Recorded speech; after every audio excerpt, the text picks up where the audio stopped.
Assalamualaikum warahmatullahi wabarakatuh. Pada saya Muhammad Arif bin Muhammad Ali bernama matrik 1915003. Jadi pada hari ini saya akan membuat satu diskusi ilmiah berkenaan dengan isu dan sasaran dakwah di Malaysia.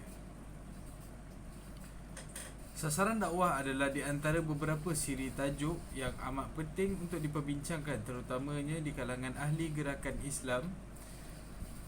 Ini kerana mereka bertanggungjawab untuk mengatur strategi dan menyusun perancangan bagi memastikan target golongan yang disasarkan dapat dihampiri, seterusnya diberikan asas kefahaman Islam yang sebenarnya.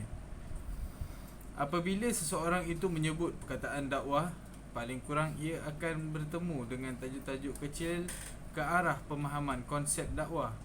Tajuk-tajuk itu ialah pendukung dakwah, orang-orang yang diseru kepada dakwah, cara-cara menyampaikan dakwah, jalan dakwah dan sebagainya. Fokus kita pada kali ini ialah orang-orang yang menjadi sasaran dakwah, iaitu mad'u. Sebelum kita bincangkan lebih jauh mengenai golongan-golongan mad'u yang disenaraikan dalam sasaran dakwah, mari kita lihat sejenak hak-hak mad'u ataupun penerima dakwah. Kita pergi kepada golongan yang pertama, iaitu golongan Cina, yang menjadi antara sasaran dakwah yang kita fokuskan di Malaysia. Pertama sekali, dakwah masyarakat Cina di Malaysia.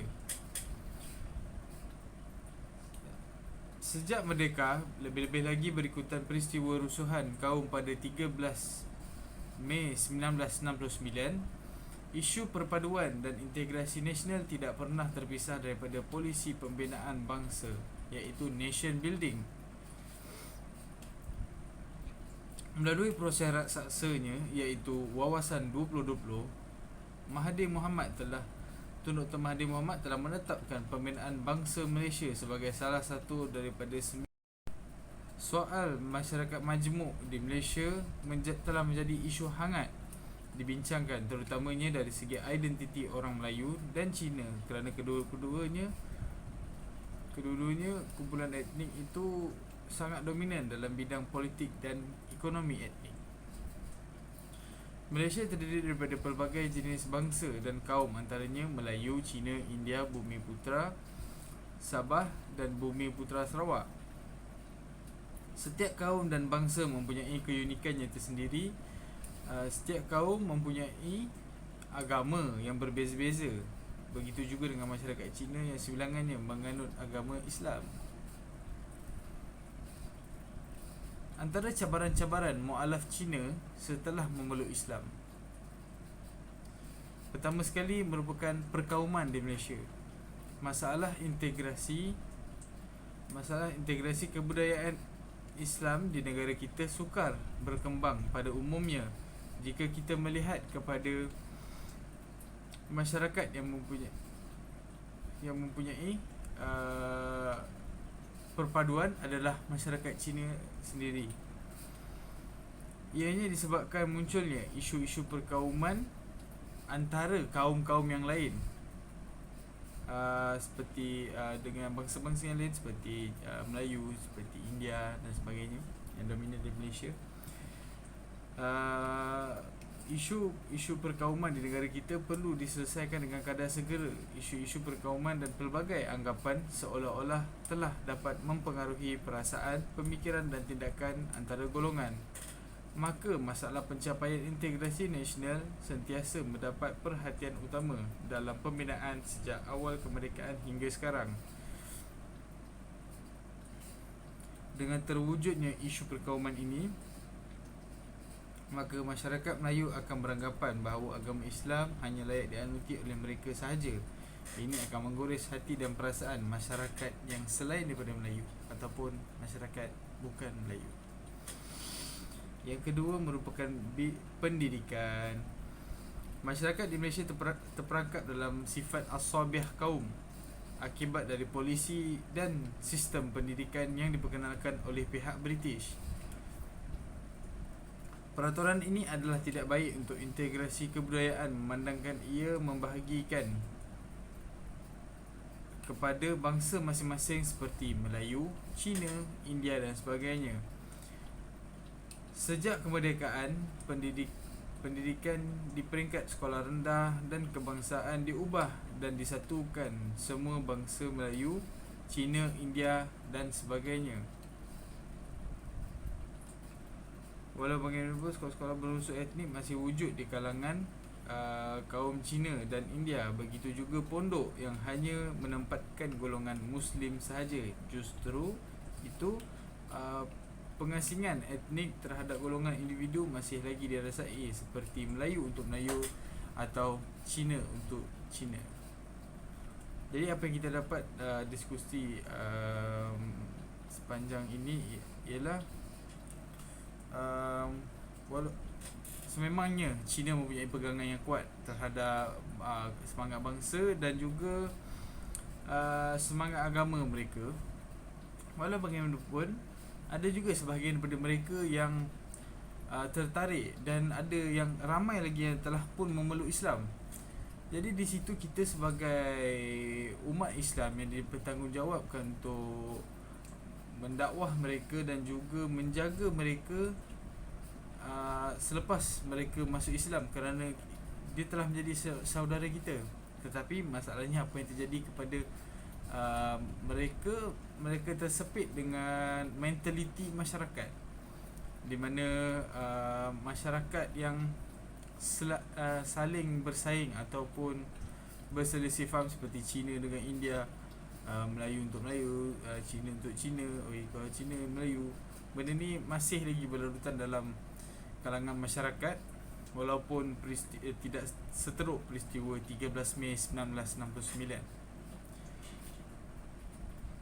Seterusnya, kaum Cina juga mempunyai cabaran untuk memeluk Islam, iaitu bimbang melupakan keturunan, ataupun masuk Islam mesti masuk Melayu.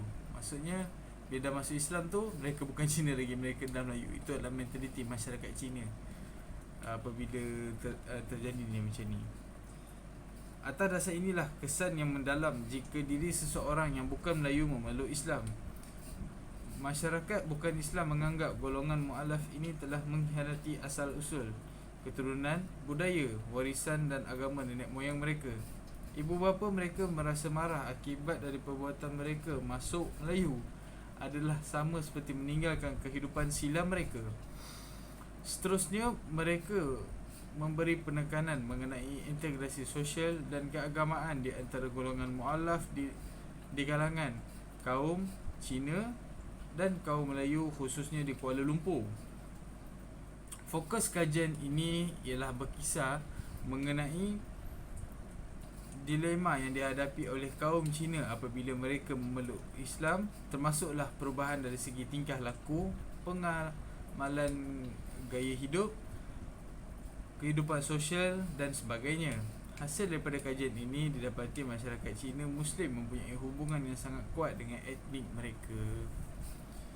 Sebagai kesimpulan kepada sasaran dakwah di Malaysia, iaitu kaum Cina, sebagai kesimpulan yang boleh kita ambil, masyarakat Cina di Malaysia sudah terdedah dengan terbuka terhadap agama Islam ni, kerana kita Islam dan Cina dan juga India bergaul dengan sangat rapat, kan? Di mana Malaysia ni berbilang kaum, memang kita saling bertukar-tukar pendapat, pengetahuan antara satu sama lain tu mereka dah faham. Maksudnya mereka dah tahu kerana bergaul, kan, dengan kawan-kawan ataupun saudara-saudara yang telah masuk Islam.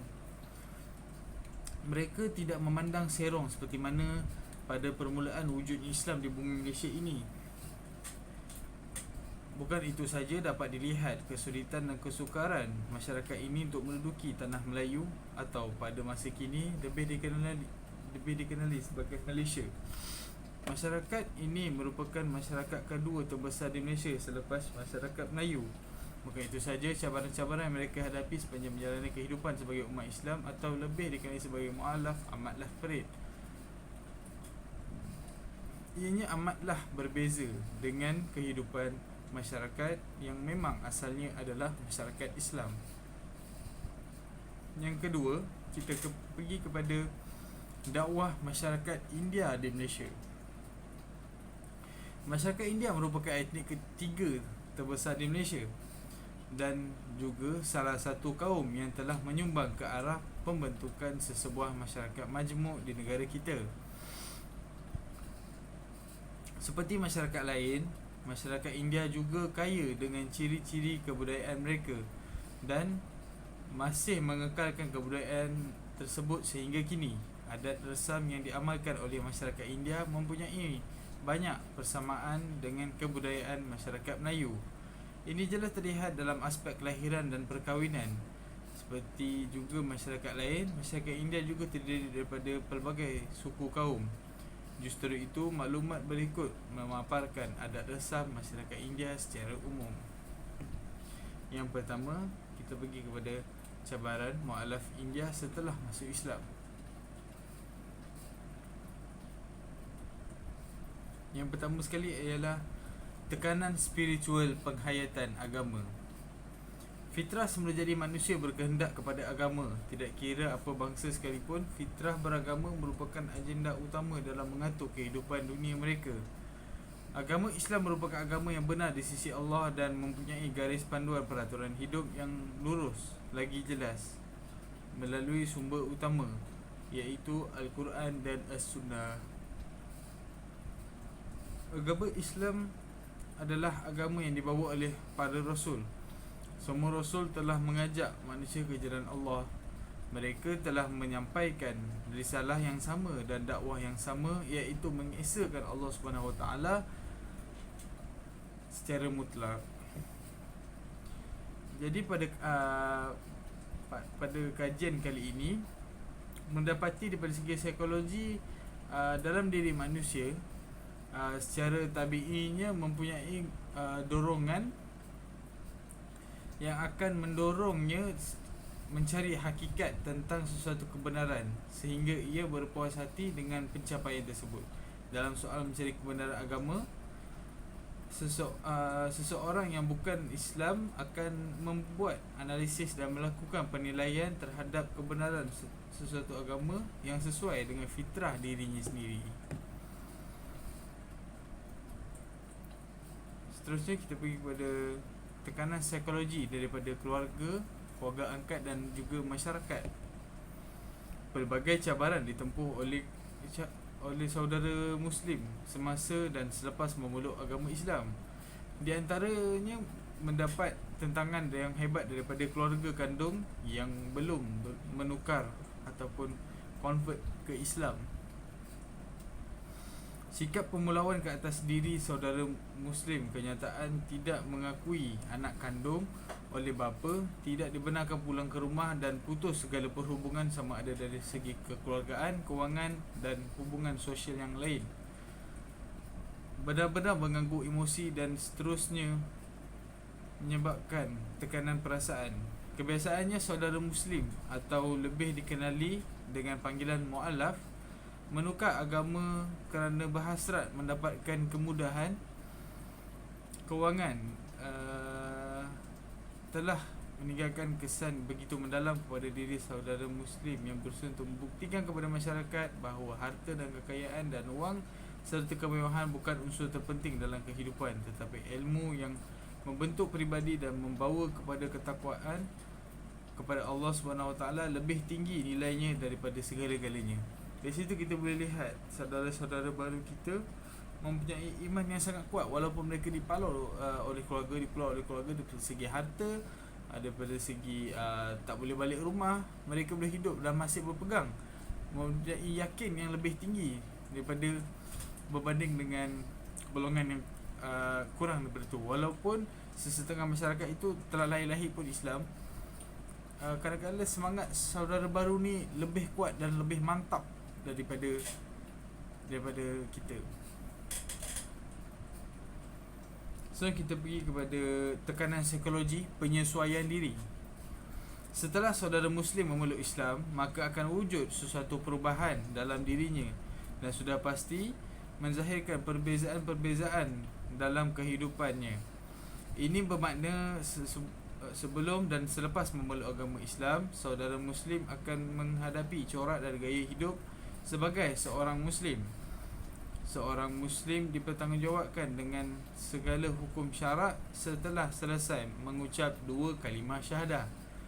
Sebahagian saudara Muslim yang baru memeluk Islam mengakui segelintir masyarakat Melayu Muslim memberi bimbingan utama dan mengubah cara hidup saudara Muslim yang lain. Misalnya, menyediakan pakaian baju kurung bagi saudara Muslim wanita, mengajar memakai kain sarung, mendidik dengan makan dengan tangan, tidak boleh makan dengan menggunakan sepit, memakai jubah dan serban, tidak perlu ziarah dan menyambut perayaan seperti Tahun Baru Cina. Dengan suasana sebegini, jelas menunjukkan masyarakat tidak cuba memahami bahawa kemungkinan wujudnya sensitiviti dalam kalangan saudara Muslim kerana perlu mengubah segala-gala cara dan gaya hidup mereka selama ini, yang mana perbuatan dan pemakaian tersebut tidak bertentangan dengan tuntutan agama.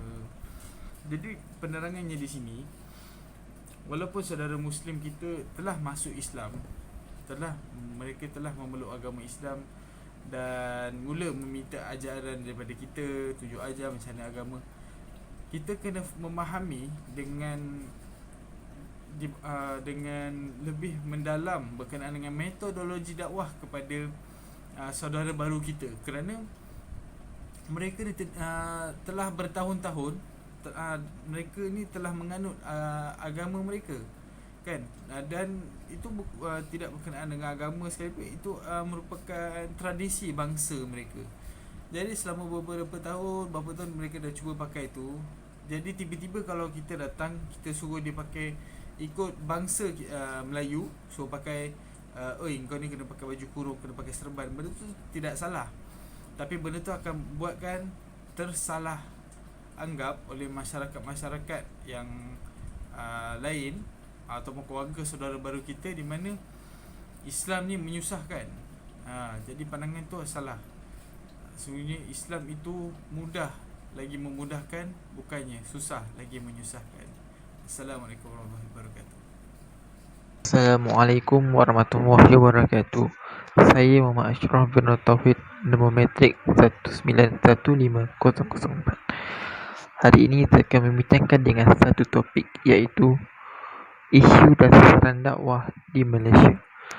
Okey, apakah yang akan saya kongsikan kepada anda semua ialah dakwah masyarakat orang asli di Malaysia, cabaran dakwah masyarakat orang asli, manhaj yang digunakan, dan juga akhir sekali kesimpulan. Tak ada keseluruhan satu topik. Okey, jom kita lihat apakah yang dimaksudkan dengan dakwah masyarakat orang asli di Malaysia.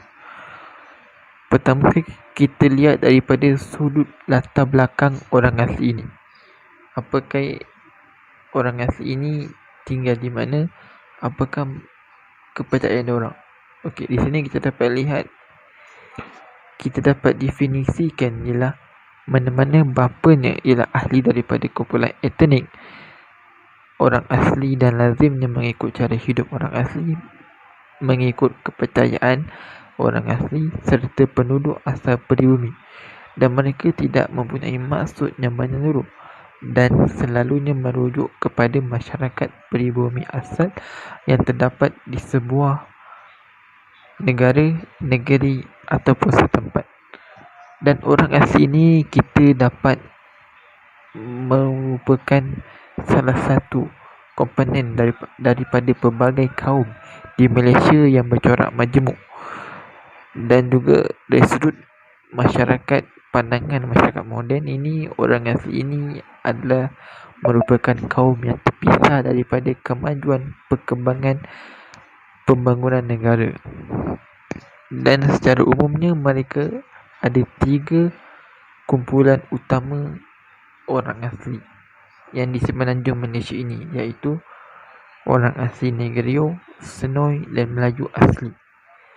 Okey, Dan apa yang dibezakan orang asli ini ialah mereka sukar untuk difahami dari sudut bahasa, kebudayaan dan juga cara hidup serta ciri-ciri fizikal.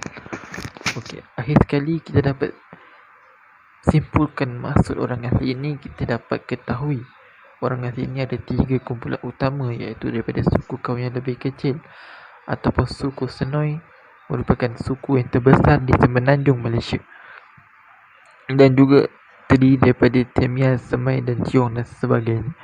Itu adalah daripada sebahagian kumpulan etnik orang asli. Seterusnya kita lihat daripada faktor-faktor Islam orang asli atau masyarakat orang asli. Okey, apakah faktornya? Di sini kita dapat lihat terdapat suatu kajian yang khusus dibuat untuk mengenal pasti faktor-faktor yang mendorong saudara baru memeluk Islam, dan juga kita dapat beberapa faktor yang menjadi pendorong kepada saudara baru memeluk agama Islam. Apakah faktor yang pertama? Ialah perkahwinan dengan orang Islam, yang kedua pergaulan dan persahabatan, dan yang ketiga persekitaran tempat tinggal. Okey, seterusnya kita pergi kepada cabaran terhadap orang asli. Apakah cabaran-cabaran yang diorang alami terhadap orang asli ini, terhadap masyarakat sependuduk ini? Yang pertama, kita dapat lihat sikap orang asli ini sendiri yang tidak berminat untuk belajar fardu ain ataupun Al-Quran, dan juga mereka telah menyebabkan kekal dan tidak memahami asas-asas Islam. Seterusnya, tidak dapat mengamalkan cara hidup Islam dalam kehidupan Islam, dan Islam mereka hanyalah sekadar nama dan juga menjawab serta memberi salam. Itu Islam mereka. Dan yang kedua pula ialah masalah guru agama mereka. Masalah guru agama mereka yang berpunca sama ada tidak ada guru agama yang komited untuk membimbing komuniti orang asli. Dan juga yang ketiga, tidak ada kurikulum ataupun modul atau bahan pengajaran yang khusus dalam membimbing saudara baru orang asli dalam memahami Islam. Dan yang keempat pula ialah mereka selalu sangat sibuk dengan kerja harian mereka. Masyarakat asli umumnya hidup di bawah kemiskinan. Lebih 90% daripada mereka dikategorikan sebagai miskin tegak. Dan yang terakhir sekali, tahap pendidikan yang rendah juga menyebabkan sukar bagi mereka memahami apa yang diajarkan daripada guru-guru mereka. Okey, seterusnya kita lihat daripada metodologi sasaran dakwah. Di sini kita lihat daripada kaedah yang sasaran dakwah yang digunakan ialah manhaj al-qudwah al-hasanah. Apakah yang dimaksudkan dengan manhaj al-qudwah al-hasanah? Ialah dakwah bilhal, iaitu suatu cara pengalaman yang berdasarkan di atas asas realiti pelaksanaan semasa dan mendatangkan kesan baik sama ada melibatkan individu, organisasi ataupun masyarakat. Okay. Sebenarnya skop utama dakwah al-qudwah al-hasanah ialah kita dapat lihat yang pertama, akhlak ataupun tingkah laku seseorang dai ataupun mad'u, untuk kita mengenal pasti perbuatan-perbuatan mereka ke arah yang lebih baik. Yang kedua pula, percakapan dan perbuatan terhadap seorang pendakwah ataupun dai untuk menyampaikan kepada seorang mad'u apakah tata tertib yang diperlukan untuk menarik mad'u itu sendiri. Yang ketiga pula, tempat tinggal dan pakaian. Dan yang keempat, rumah tangga dan keluarga untuk mengenal pasti seseorang sasaran kita, mengenal pasti seseorang sasaran mad'u kita. Okey, yang seterusnya ialah manhaj dakwah al-fardiyah.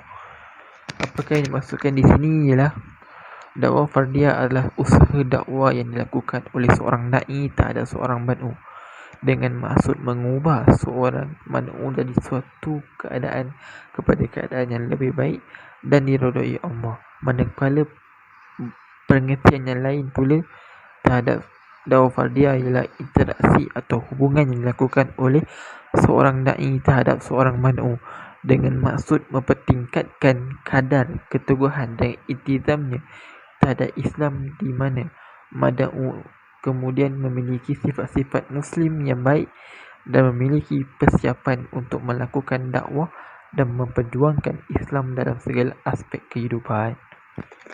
Okey. Seterusnya, kepentingan dalam dakwah fardiyah.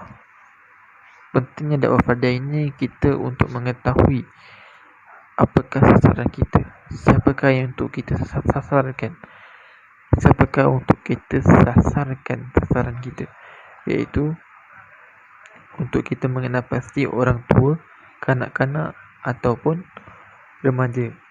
Dan seterusnya kita untuk mengenal pasti dari sudut dalaman beliau ataupun luaran beliau, dari segi kita menggunakan dari segi kaedah ta'arif, tafahum, dan juga kita memahami dalam keadaan masalah beliau. Seterusnya kita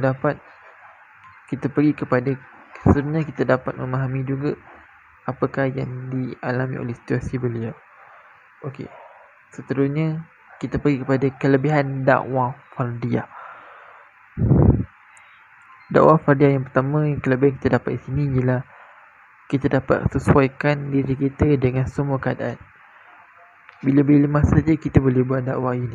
Dakwah fardiyah ini kita tak ada perlu set time ke set masa. Kita jumpa saja mad'u, kita boleh dakwah. Kita jumpa kita saja orang yang kita kenal, kita boleh dakwah. Tak kira kita kenal ke kita tak kenal, kita boleh dakwah kepada mereka. Dan kita tahu apakah topik yang kita untuk sampaikan kepada mereka. Seterusnya kita dapat berlaku hubungan yang erat. Maksudnya di sini ialah kita dapat menjalinkan hubungan silaturahim dengan beliau ataupun dengan sasaran kita. Kita dapat mengenal pasti beliau dengan memahami beliau, mengenalkan diri beliau, serta bermacam-macam lagi kaedah yang kita boleh guna.